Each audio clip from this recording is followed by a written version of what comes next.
that? Never mind that. What was that? Hi! Who are you? BARFF! Not in here, mister. This is a Mercedes. Nah, that's my name. BARFF! BARFF? What are you? And here we go. BARFF Fantasy Football Podcast. Season 4, Episode 13. Lucky number 13. I'm here in the BARFF Digital Podcast Studio, joined by the owner of Born to Run and the hardest traveling man in the podcast game, the owner of Born to Run, Walt here. Walt, how are you? That's great. I'm good. It's great to be here. Although, once again, it's a familiar tune, I'm still happy to talk about last week's game. Hold on. We're playing the intro again. There we go. That's enough of that. We couldn't get it to play before. Now we can't. Now we can't get it to stop it. I feel like we had that problem once before. So yeah, we're going to talk about last week's action and the implications that it has on these last couple weeks coming up. And the phone lines are open, the chat is open, and I'm going to grab the ESPN app from here rather than the way I usually do it on my laptop. And so let's talk about last week. There were some teams that were holding on for dear life, and the teams at the top looking for that bye. Where do you want to start? Yeah, we might as well start with my, once again, defeat against the Soaring Eagles, who had, a monster of a week, unfortunately. The Soaring Eagles certainly did have a monstrous week, putting up 164 points and taking out Born to Run in a desperate position and putting up 140 points. You can't really ask for much more than what you did, and it wasn't enough. What cost you this game? I'm not sure, other than a guy that's done nothing all year for the last 2 weeks, and I said, and I'll stick by it, I'll never put him on my roster ever again. Calvin Ridley decides to have a, pretty nice 21-point game. He did. It's hard to say because I would say, oh, the defense 14, but mine, which I picked up on waivers, threw up 16. Yeah. So, I just didn't get a lot out of DeAndre Swift, which was a little surprising. Yep. And Addison, Josh Dobbs, look, I've not seen him look that bad all year. So, 140, I'll never complain about that. It's really frustrating when you're doing everything. You beat most of the teams in the league. You need that W, and then you put up 140 and lose. So good for the Eagles. I am happy for them. I do feel, again, I may have bailed him out with the C.J. Stroud. I didn't look. Did he keep Will Levis, or did he cut him by now? Yeah, that's nice. He even cut him by now to see what he would have had for points. All right, we're getting some feedback on the fuzzy noise. For a little bit of weird audio, so let's see if we can't tweak a little bit of stuff here, just to make sure. Maybe the weird fuzzy noise is coming from Sox fans' internal brain. Yes. Oh boy. We don't like that. No, we do not like fuzzy noise, so we're gonna try to work on that and see how we can adjust that, because we do not want these issues. We were working on audio for the remote broadcast, and of course that changed the settings that we usually run on, and so that could certainly be what's going on here. Maybe if I just hit these on default rather than hit that. We can get some feedback from the chat, see if any of these things are working. And, oops. All right, Sox fan. Are we any better? How's that, folks? Is that coming out? We got a little bit of a delay. But we don't want that. It's consistent. It's a consistent buzzing noise. Still going on. Oh boy. Hey, this could be a warm-up. So is this? How much of a dagger? You touched on it. You're not a big fan of the Calvin Ridley, and how much of a dagger is it? We've talked about teams doing this before. They get a player and then they stick him in that lineup against the former team, and he goes off. That's terrible. Yeah, it is. Somehow DeAndre Swift didn't get the message or the memo, because he decided to only do 9 against his former team. So I think they're all plotting against me. I like this one. Not a tech guy, but it sounds like something isn't plugged in fully. Oh, yeah, okay. That's all right. All right. I killed a mic. I wonder about this mic, to be totally honest with you, because noticed on pots, the volume's inconsistent with it. Yeah. I think, yeah, maybe when we did that remote too, we thought we heard that when. Yeah, well, there was a double. Oh yeah, that's it. Yeah, It's the that mic. Okay. And Hey. I will say, I'll just speak a little louder to hit your mic because usually the studio is full of mics and sound equipment and music equipment, and we've done some cleaning in the old studio, and so I think this is to accommodate an upcoming visit from an owner, which we're very happy about, and so we don't have as much gear up here as usual. So Hey, kudos to Coos. Nice debugging of the problem, that's buddy. very good. Yeah, look at that. Well done, much appreciated. So let's go on move to the on next then, game. right? What game you want to go to next? I don't know, let's see. I think, one that I was a little disappointing was the, well, let me see here. No, the Beans, let's go to the Beans. I thought that was, Huey was in that same position, needing a win, and I know that had to be disappointing for him. Needed the win and did the right things, put the right players in, had a huge game from newly acquired Josh Allen, and falls to the Boston Beans, 152 to 133. People have weighed in about Boston Beans being lucky. You score 152 points, you're leaving nothing to chance. Yeah, look at Evans, Garrett Wilson, who he got. Good production. I mean, a nice 36 from Hurts. McCaffrey, we said it last week, and I'll say it again. You got those two guys in your lineup? I mean, look at that. That's like, that's what, 67 points between two guys. That's crazy. I've had weeks my whole team didn't get close to that. I So. know that feeling. Yeah, exactly. Absolutely. And, I think Huey Lewis, I think he did a good job early on, like covering that lack of receivers. Yeah. But now I think it's coming back, to haunt them because Cooper Kupp's just can't get by that injury bug. Yeah. It didn't work out, unfortunately. Yeah, he snake bit this year for sure. Yep. Cup was supposed to carry him a couple of great early, and then he just can't sustain. He can't stay healthy anymore. And that's so Huey Lewis we'll talk about later. They really wanted this win. Yeah, they did. They have a heartbeat, but they needed this one. Boston Beans said no, slapped them right down. 152 to 133. The Beans are going through the league, and the people that are in the bottom, the Beans are making sure they stay there. They're on a tear. Yeah, he's just destroying everybody else's dreams. So good. Hey, the Beans, 9-3, first place. You can't argue this success. You can be lucky, but really 9-3. I mean, I don't know about that. Right. There's only so much you can claim as luck, and this is not. This is a great performance by this owner, and this win really makes that statement as we roll towards playoff time that the Beans aren't messing around. So yeah. Do you think the Eagles though? Although I gave them Stroud as a little life preserver, when you see Josh Allen though, 43, you think he's gonna regret? I know. Well, I mean that remains to be seen. We'll see how that deal. Calvin Ridley put him over when he really needed to. Outscoring Addison 21-9. That's. I think that trade really could end up. The moves that he's made could end up working out as more of a positive. Yeah. Oh, I do too. Overall, I agree with you. I think it puts him in a lot better shape. Yep. As going into the playoffs, which he certainly will be there. Yeah, absolutely. Talk about. Let's go worst team ever. Worst team ever. The black cloud went away for a little during the week Right. for him.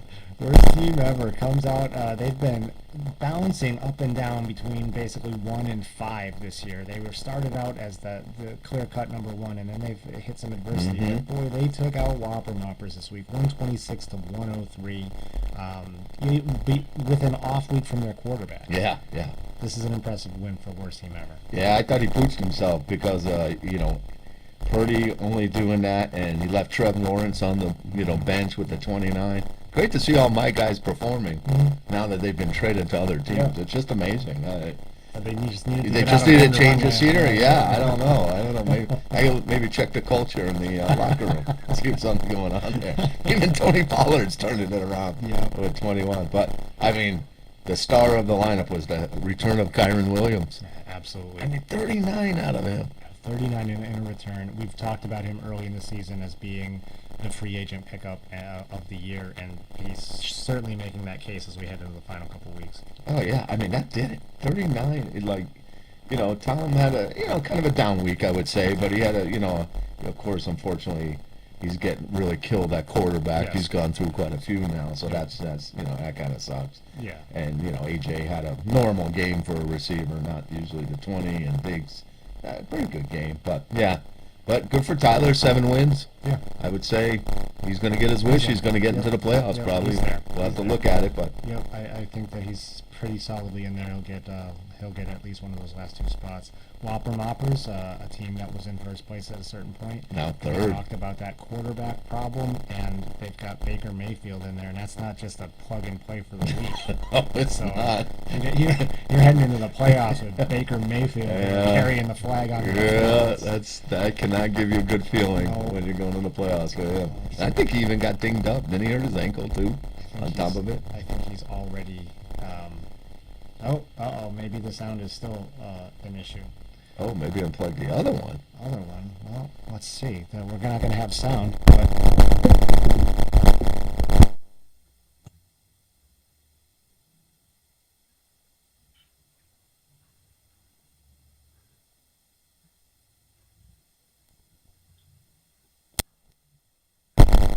There, we checked the connection on that. Our apologies, viewers. We'll see if if the chat can weigh in, if that did anything to help. But without those mics, We'll just talk to A ourselves. whole lot, right? Yeah, it would be a silent podcast, so we want to avoid that if we can. All right, so Whopper Moppers, a little bit of cause for concern. Worst team ever picks up a much-needed win, cementing themselves, I believe, as things stand now, with a playoff spot. Where are we heading next? Let's talk about the Pantloads, who I think really were disappointed by the effort they got this week. Because going in, I thought he felt, halfway decent about the matchups. He should. They were all good matchups, and those players just failed to perform, no more so than DK Metcalf. As the Sots only score 107 points, falling to no lineup needed with 138. 138 to 107 loss for Sotie Pantloads. No lineup needed, streaking right when they need to be towards playoff time. And the betrayal, the DK and Jalen Warren, I thought that those 2 were going to have really successful Sundays. Yeah, that was a serious power outage there on them. I mean, expectations for Chase were definitely lowered, with the quarterback situation there.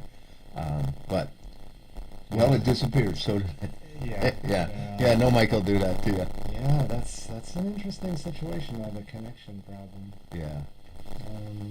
Well, maybe they can tell us now how we're doing. It's pretty weird. Not really getting a whole lot of life out of this. Maybe it is the cables. Whatever. We may buzz for a week. Yeah, we plug on. It's better than last week, where we had a really great show. For those that fought your way through it with the doubled audio, that broke my heart. That was a really good show with no lineup in the studio, and the audio screwed it over. Yeah, maybe it's my luck has gone to the podcast too this year. I don't know. Yeah, Sotie Pantloads though, hope this was just an off game for Lamar Jackson, and going down the lineup. You don't expect all these guys to be putting up single digits the way that they did. Yeah. And a good performance from Hawkinson again. Yeah, and Rashard White, who I keep feeling, that like he's going to end up doing nothing at some point. But yeah, he keeps getting, production out of him. But, I don't want to say and get ahead of myself, but no lineup. They might be the team to beat come playoff time. Hey, we got All right, we've got the owner of Sotie Pantloads on the line right now. Kyle's on the line. Kyle, how are you?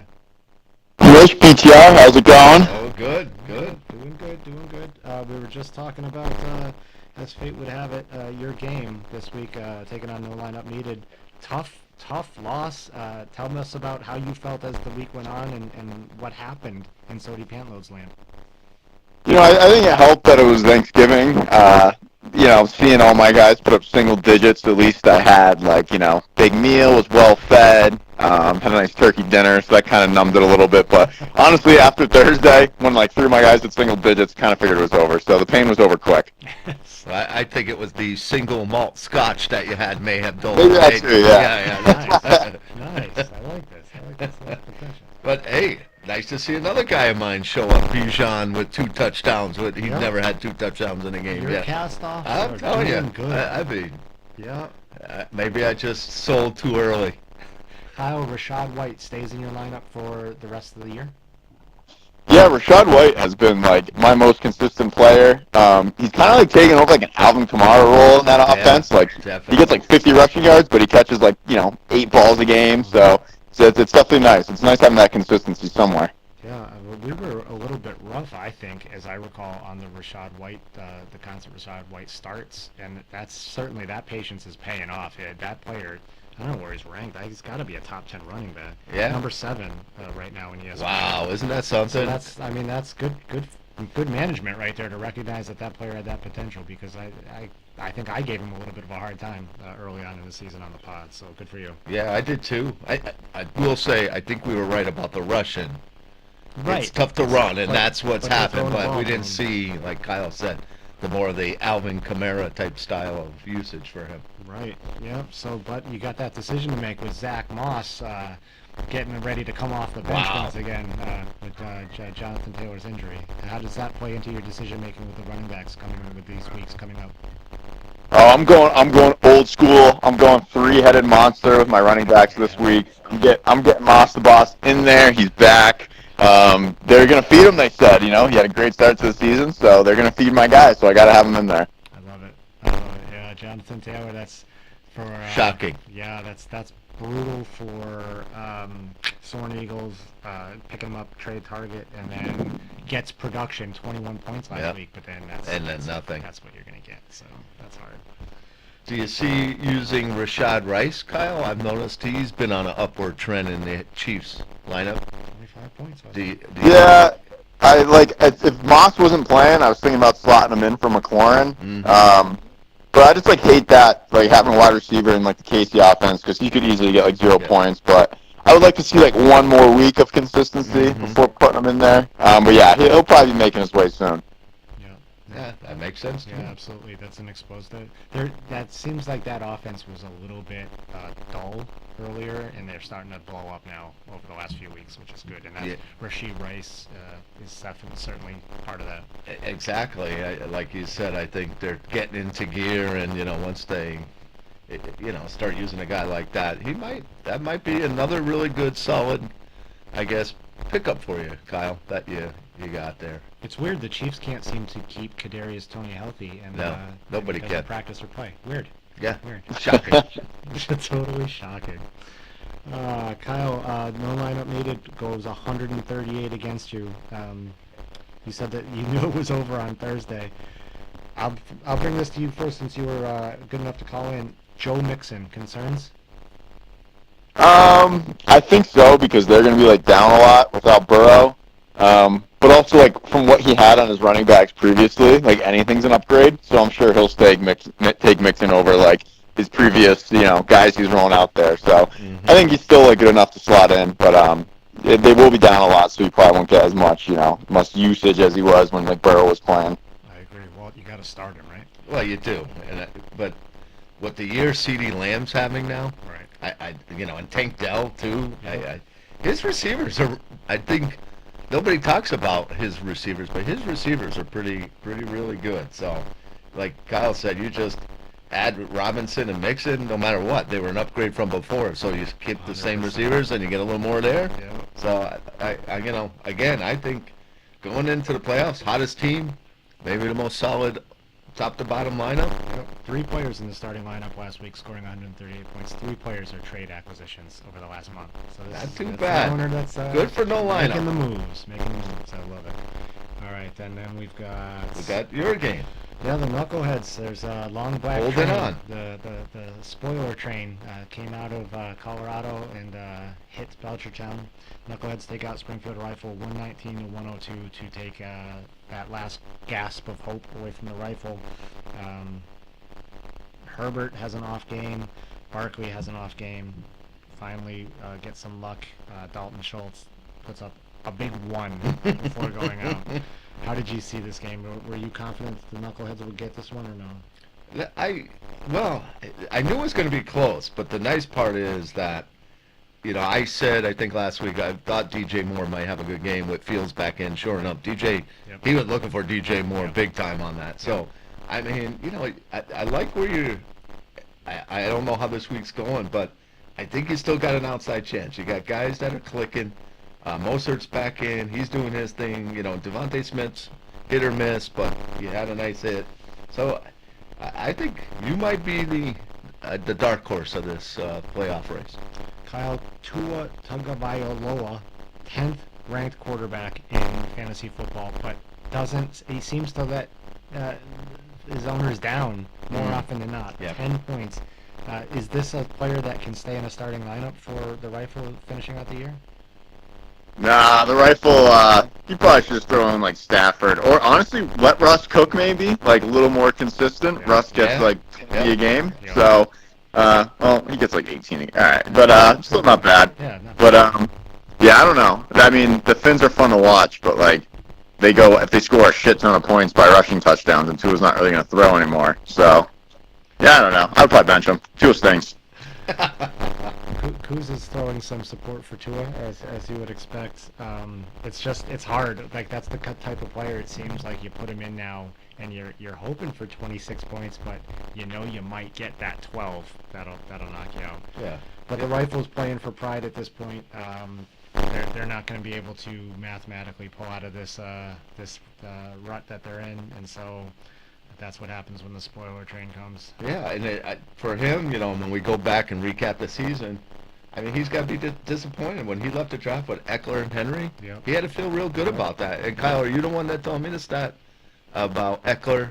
His miles per hour is the slowest of any running back in the NFL? No, but I didn't. But you look on any video of him, he looks like a fullback running. Like, he's got, like, concrete in his cleats. He does not look good. So he must be just, like, falling off the cliff. Yeah, you know how they do that stat? Eckler's the slowest in the NFL of starting running back. Wow. So that's crazy. Yeah, I don't know. The injuries probably caught up with him finally. Yep. So that's we all can reflect, but that's I think screwed. I agree with you though. Walking out of the draft when you've got Eckler, Henry, Keenan Allen, and Debo. Debo's also been another disappointment for fantasy owners this year. George Kittle has been up and down and better than last year, as I recall how he's been doing, but.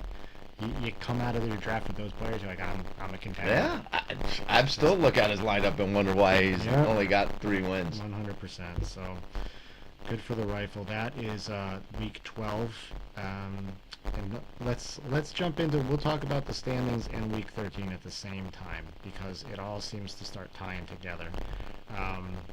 So where do you want to start for week 13? Let's go for the battle of last place, which is me and the Rifle. We're going at it. Good scheduling.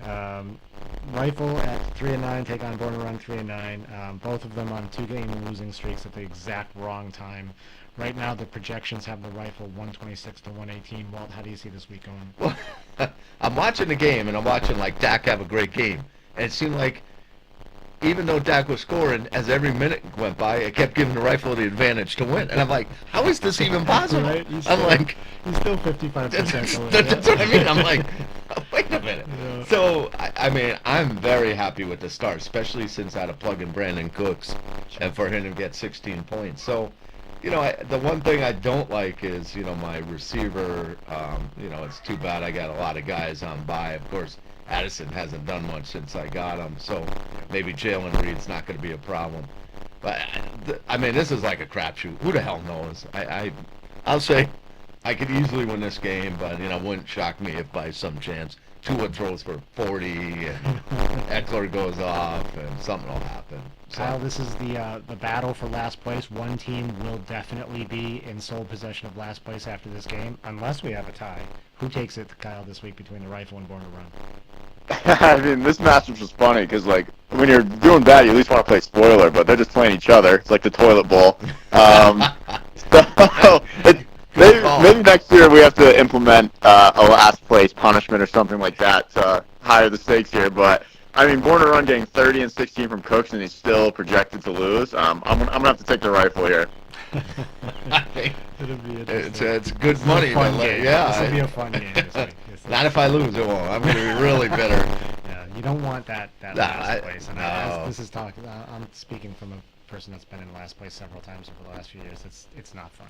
Yeah, I just want to win my last two because if it's 5 and 9, it's a horrible year. But I'm like, okay, 5 and 9. It's it'll ease the pain a tad. But I agree. It's the worst. Let's talk about Kyle's game since he's on the line. Sotie Pantloads taking on Boston Beans. Right now, Sotie Pantloads is projected to go for a huge 141, and that's based on DK Metcalf redeeming himself from last week's terrible performance with 39 points to start the week. Kyle, how do you see your game going this week?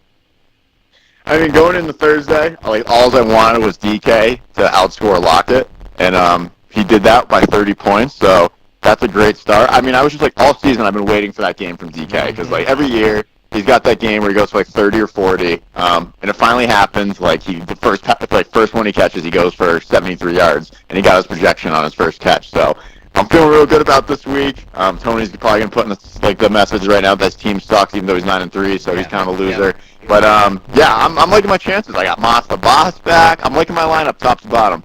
Yep, Jalen Warren. Also, you're not going to get another 6 points out of him. I think. Yeah, not against Arizona. That's for damn sure. Run wild. So, how do you see this game? Well, I before the game of Metcalf, and you got to say, that guy is so fast. That is incredible. Yeah. I hate Jordan Love against Kansas City. I think he's going to struggle, but wrong there, pal. Wrong there. All right, we'll see. But 39 out of Metcalf, and you got Hurts going against Frisco and McCaffrey against Philly, who has best rush defense in the NFL. Those aren't great either. So I think because of building on DK Metcalf, I think the Pantloads actually, you're going to hate me saying this, but I think you're going to pull it out. No. Yeah, it's messed up. Yeah, sorry, buddy. Yeah, right now 62% for Sotie Pantloads to take this one. Yeah, I think so. Boston Beans, there's some teams down here. But he finds a way, right? That's exactly right. And I got to tell you, not that I don't love the Beans in general, but rooting for the Beans this week. Because if there's any prayer for this spoiler train to actually find some track that leads to the playoffs, it requires Sotie Pantloads to lose to Boston Beans. So I'm going to selfishly root against you, Kyle. It has nothing personal, but I really need you to lose. Yeah, that's how I feel. Sox fans wearing a no lineup needed jersey this week, so the feeling's neutral. I love it. And Gustav's way in that his team stinks. Of course. Where do you want to go next? Well, let's look at Moppers against the Eagles. And, if Tommy's out on the course and he's got -4, he's loving that. 4 under par for the game. But, I mean, that is not the way you want to start a week, is -4. Especially from the Cowboys, who he's been getting a lot of points out of. Right, that D has been playing great, and Seattle just started tore them apart. Yeah. Yeah, Whopper Moppers taking on Soaring Eagles. It's projected right now for a big victory for Soaring Eagles, 124-102, based on this -4 from the Dallas D start for Whopper Moppers. Both of these teams, 8-win teams. Walt, who takes it this weekend? I think the Soaring Eagles keep soaring because I don't like the matchups. T. Higgins, that Cincinnati offense without Burrow. I mean, T. Higgins coming out of injury. Ayuk, just that Philly-Frisco matchup. That, to me, is not great. Goff against New Orleans, in New Orleans, don't love that either. So, yeah, I think the Eagles are going to keep rolling. Yeah, I agree. The players that are on the bye hurt Whopper Moppers for sure. Kyle, how do you see this game going? Yeah, I think starting, below 0 points for your week going into Sunday, that's got to be a damper on your day. And Soaring Eagles pretty much he's got pretty much his full team. So, he doesn't have Jonathan Taylor, but, or Aaron Jones. I think so. I still think of Soaring. That does him a favor, though, I think. Yeah, that's true, yeah. He doesn't have to, think about that. Right. Yeah. No, I think Soaring locks up his first round bye this week. He's got Tom at 100 points for, so if he gets this win, then it's pretty much the Beans and and Soren getting the first-round buys. Yep. Soren Eagles, we talked about no lineup needed earlier, making all those moves. Soren Eagles doing the same thing, making some trades. We were talking about a lot of Soren Eagles movement, and he started climbing his way up after a rough start, and now he's in position for the first round of the playoffs off if he keeps it going. Hey, I look at it this way. I'm going to have two teams in there that I will take partial credit if they win a championship for being a part of it. So will you put a little thin marker on the toilet seat? I think so. I think I should be able to. We can take a league vote and see what everybody thinks. I love it. All right, where do you want to go now? Let's talk about the guy that told me he was losing already. Huey against worst team ever. All right, Huey Lewis in the news. Wait, you said he lost already? You wouldn't believe it. Worst team ever, 31-19 so far. The projections go Huey Lewis in the news only by 3, 123 to 120. This is Huey looking for their 5th win. They have 4 with 2 weeks left. They have life. There's a breath of air in those lungs. Worst team ever at 7-5, looking to. I think they want to breathe. You want to get that 8th. Yeah, in this way, right? You don't have to sweat anything out. Exactly. Yeah. How do you see this one going? Well, so back to my comment. What he failed to tell me, he had Brandon Aubrey on there that for him. So he's like, oh, Ferguson's getting more than Pollard, which I agree. You never want a tight end outscoring a running back. Right. But he didn't tell me he was racking up 15 points from Brandon Aubrey there, too. So Yeah, That's convenient. So with that being said, I think that puts the worst team ever, in my mind, back into the driver's seat. I do think, Breece Hall against Atlanta's pretty good rush defense. Gibbs against New Orleans, never like New Orleans good D. I mean, can you really trust Cooper Kupp now? And Deontay Johnson, who looks like he quit. Yeah, that's a bad situation. That is a bad situation. So, yeah, I think worst team ever is going to find a way to win this game and get to their 8th win. All right, Kyle, what do you think? Yeah, I mean, I always hate giving worst team ever credit, even though he said he's going to lose this week. But, he's near the tight end still, so I don't know what he's doing there, if he's just, still watching some film. But I feel like Huey, Cooper Kupp, I think he's kind of done. He hasn't been doing much. He's been dinged up, and he's playing the best, basically the best D in the league. Yeah. And like you said, Deontay doesn't even run routes anymore. So I think worst team ever getting 15 from his kicker, almost outscoring the tight end. I think I'm gonna give it to him. I think he's gonna pull this one out. All right, Cooper Kupp, can you sit him? I mean, with what he has, no way. I don't You think so. cannot Yeah. sit him with what he has. It's funny when he went away from the coup, though, over Cup. That may be one thing I might think about, put him in over Cup. Yeah, but Yeah. it's a pick 'em. Who knows? Yeah. Well, best of luck to them both. I really can't see how this one's going to go. It'll be an interesting game, a fun game to watch.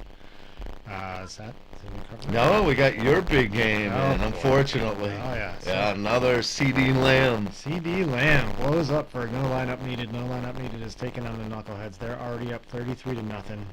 They're a 7-win team looking to solidify their spot in the playoffs on a 4-game winning streak. Knuckleheads started playing spoiler 2 weeks ago, and they've picked up 2 wins to sit at 5-7 on the precipice of a possible playoff game. But the projections, it was a 29.5-point spread before CD Lamb Yeah, blew up. I know. And now it's a 40-point spread. Ouch. 145 to 105 is what the projections say. How do you see it going? I always feel when a guy gets into the 30s, that's a tough number to overcome. Right. It really is. I mean, it's almost worth 2 players. And, yeah, I don't love it for you, unfortunately. I still think you could have a decent game. I think Devontae Smith, to me, the focus would be on A.J. Brown, and that's the games where Devontae Smith usually has some big games. But you had to go with Christian Kirk and Christian Watson because of buys. So, yeah, wrong time to have Adams. 13 bias. Yeah, Adams and Barkley both on a bye in the same. That does hurt. Yep. So, I think you might be playing some, playoff math next week to see if you can get in. I think no lineup is going to roll to their 8th win. Kyle, do you see this as a cruise for no lineup needed? Yeah, I mean, looking at even before the Thursday game, seeing how many bye weeks you had, he has his full team that's been scoring over 130 every week. I think, Commish, you might be in trouble. Again, I mean, Thursday night could not have gone better for the Pantloads. We got 39 from Metcalf. We got 33 from Lamb against Knuckleheads. I was pacing here at HQ with excitement. I think Commission might be in rough shape this week. Well, I'll tell you, I would normally agree with both of you because you're using science and experience and math. I will just say that the spoiler train is running. I will point out to you that Christian Watson was tossed aside by no lineup needed, like trash on the side of the road, and his name is Christian, and he now I am picked him up and have plugged him in, and that is the dagger that is going to ride me through this overwhelm. You got two Christians. You got two Christians going. Right. Yeah. So how point. Like, I cannot stack the deck greater in my favor. A 40-point spread, nonsense. Put your money on the knuckleheads. Buy a new car. Wow. Right. Maybe we're live betting the knuckleheads. Dude, I might parlay as one of our. We gotta talk to the DraftKings people. Get BARFF. Wow. Get BARFF on there, yeah. Let that be something. All right, so let's take a look at the standings as we finish week 13. Beans sit atop the standings by themselves at 9-3. Soaring Eagles and Whopper Moppers at 8-4, but two teams that seem to be going in different directions. The 2 7-5s are no lineup needed and worst team ever.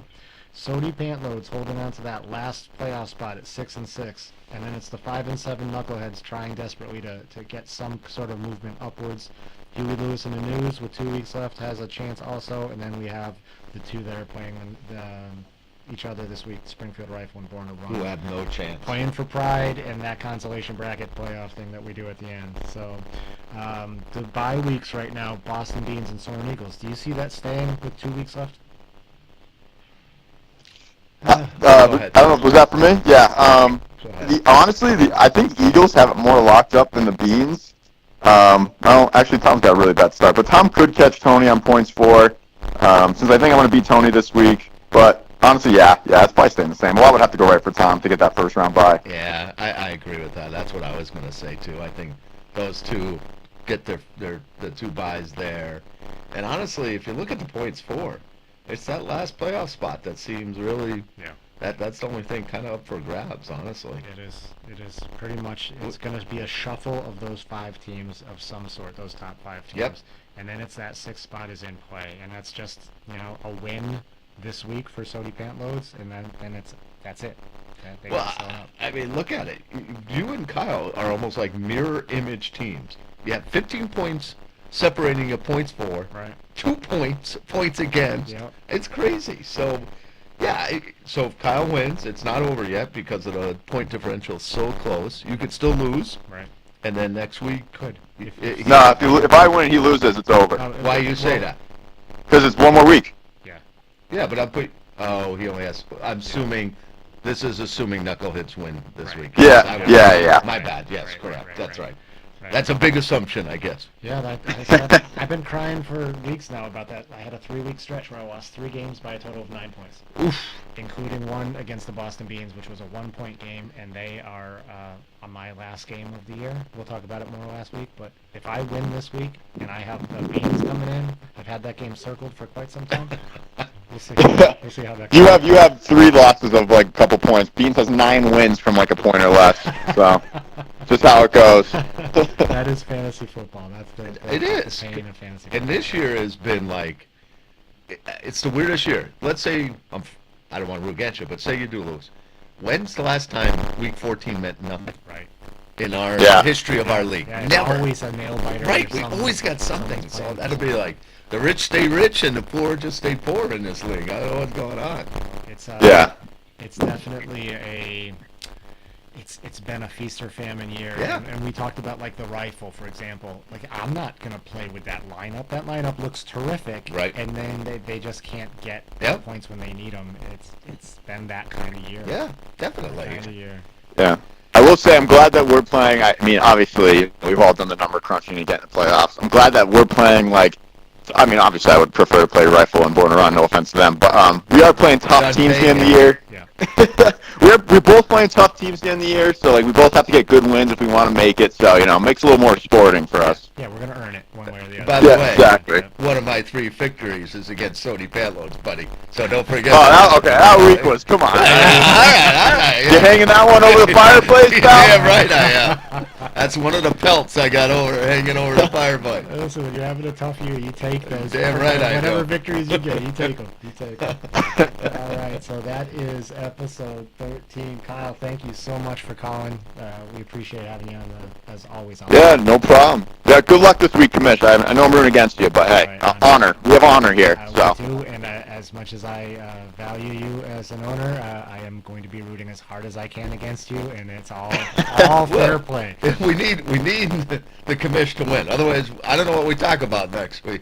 we have no playoff races. We'll have to. That's true. We kind of need the commish to win, at least to make it interesting. Right, I got the league behind me. Exactly. And I need it. I need all of it.